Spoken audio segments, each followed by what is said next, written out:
Uma boa tarde, Paulo. Boa tarde, professor Ladislau, professor Pascoal, Douglas, telespectadores da Opinião.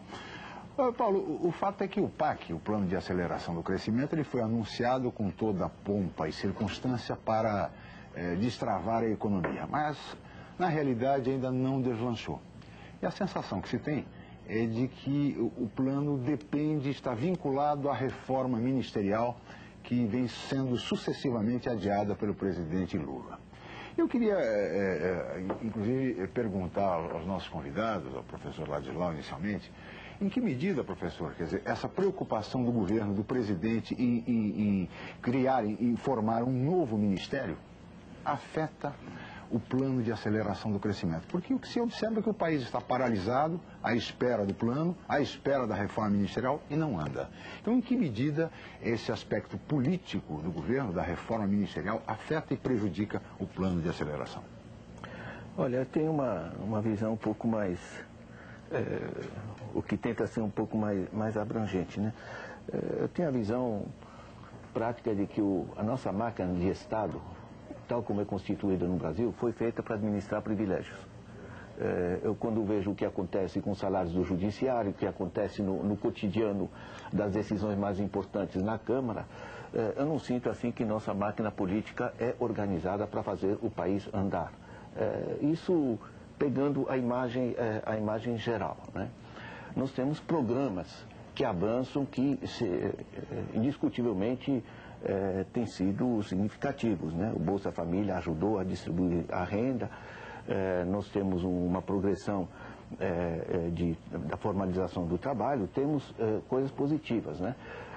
Mas, no geral, na parte da política econômica, o governo se concentrou em apoiar o que eu chamaria o circuito superior da economia, por exemplo, abrir espaço para exportações do soja, enfim, as viagens do governo, essa coisa, enfim, para o circuito superior da economia, para as grandes empresas, houve um esforço grande.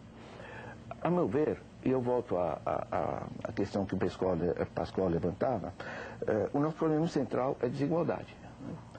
Nós temos uma imensa massa da população que está mal inserida no processo econômico.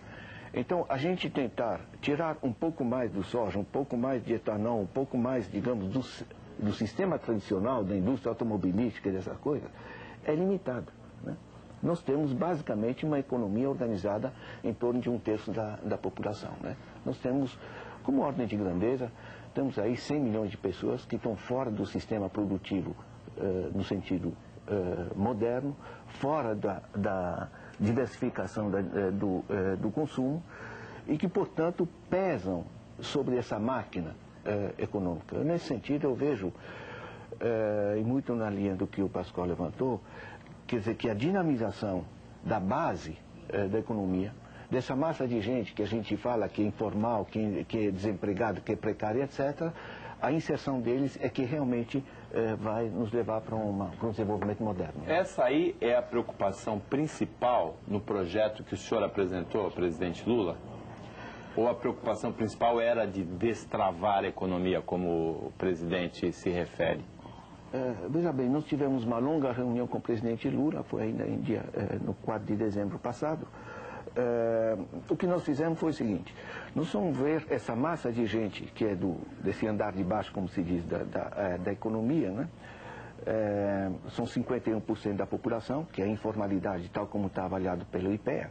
Isso é a metade do país, né? Que tem que se tornar, não mais em peso, e tem que se tornar em trunfo, né? A dimensão que isso representa em termos de dramas pessoais, por exemplo, nós vimos que 27% dos jovens são pessoas de 15 a 24 anos, não estão nem na escola, nem no emprego. Isso gera criminalidade, isso gera a frustração, gera tensões, etc. A ideia básica é transformar essa massa de informais numa inserção produtiva, né?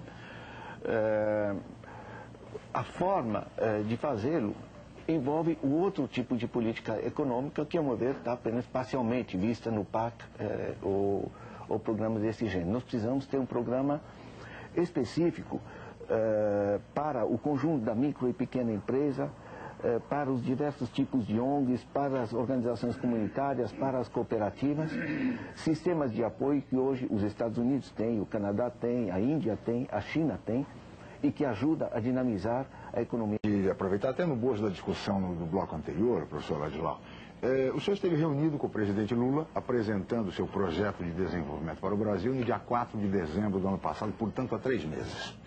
Eu queria saber inicialmente qual foi a receptividade do presidente a esse seu projeto, a esse seu plano. E mais, se ao longo desses 3 meses alguma medida concreta já foi adotada pelo governo entre as sugestões elencadas pelo senhor. Veja bem, nós fizemos o seguinte, nós levantamos junto à pequena empresa, às associações, etc., onde dói o calo, que medidas práticas facilitaram a vida deles, né?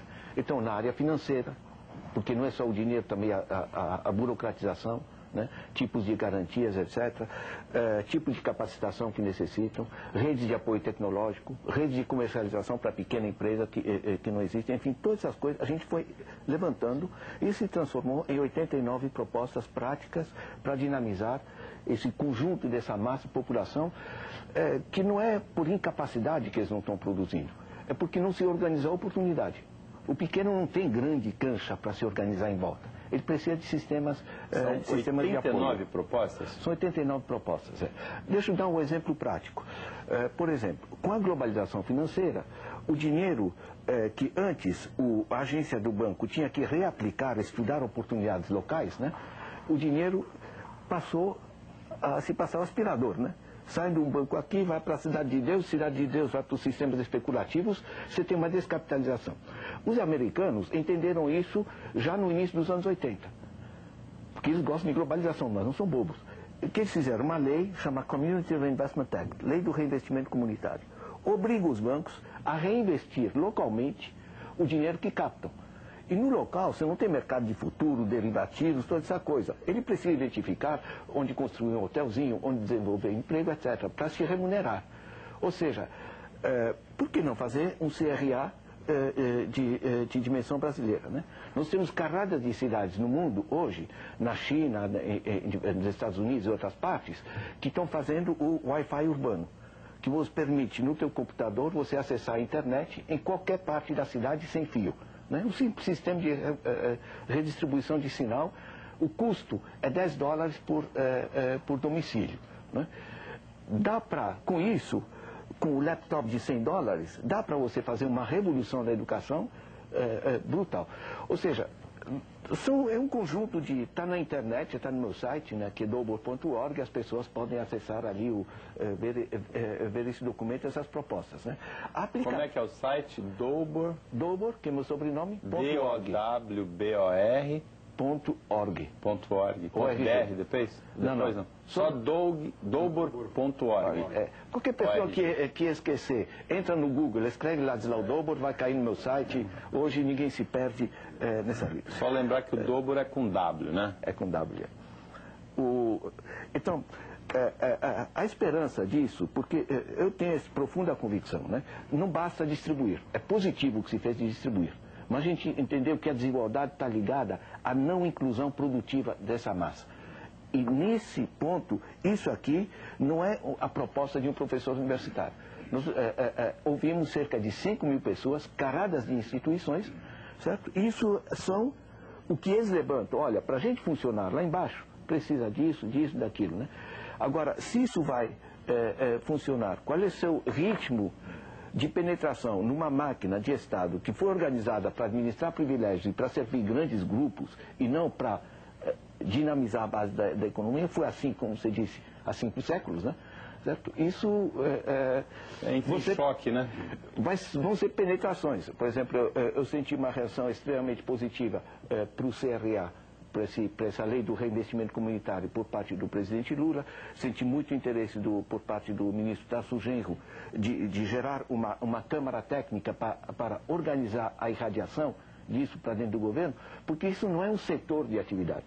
Isso significa que cada área, inclusive o etanol, em vez de servir para mais um ciclo tipo açucareiro e tal, para grandes proprietários, esse etanol pode também dinamizar a pequena propriedade e diversificação de atividades. Então, um enfoque que tem que ser disseminado para dentro do governo, né? O que eu tenho é esperança, não é garantia, né?